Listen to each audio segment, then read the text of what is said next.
প্রিয় দর্শক, এই জুলাই আমাদের মন ও মানসিকতাকে এবং এই দেশের নাগরিকদের চিন্তা চেতনাকে কতটা নাড়িয়ে দিয়েছে, ঠিক আমরা যারা জুলাইকে ধারণ করতে পারি না তারা আমরা কিন্তু এটা বুঝবো না। আপনি জানেন যে ভারতে এখন আইপিএল অনুষ্ঠিত হচ্ছে এবং এই আইপিএলের সম্প্রচার কিন্তু বাংলাদেশে নিষিদ্ধ রয়েছে।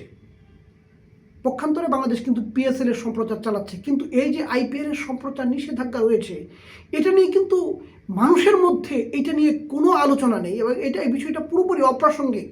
কেউ কেউ এটাকে প্রাসঙ্গিক করার চেষ্টা করছেন, আমরা দেখেছি, এবং সেটার কারণও হয়তো আছে, কিন্তু এটা কোনোভাবেই প্রাসঙ্গিকতায় আসছে না।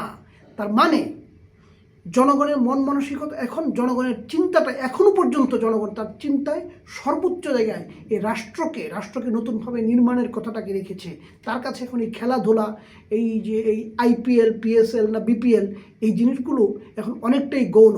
মানুষের কাছে, এই যে এখনকার জনগণের কাছে সবচেয়ে ইম্পর্টেন্ট হয়ে যাচ্ছে যে রাজনীতিটা কোন পথে যাচ্ছে, রাষ্ট্রটা কোন পথে যাচ্ছে। হয়তো সেটার জোয়ার চলছে, ভাটা চলছে, কিন্তু জনগণের মস্তিষ্ক ঠিকই এখন খেলাধুলার মাঠ থেকে বা অন্য সব হালকা বিষয়বস্তু থেকে এই জায়গাগুলোতে এখন ফিক্স আছে এবং জনগণ প্রতিটা ক্ষেত্রে চোখ রাখছে। জনগণ কিন্তু এটা ছাড়বে না। সুতরাং আমার মনে হয় সরকার, বিরোধী দল সবাইকে অত্যন্ত সিরিয়াস থাকা দরকার জনগণের অধিকার প্রতিষ্ঠার ব্যাপারে।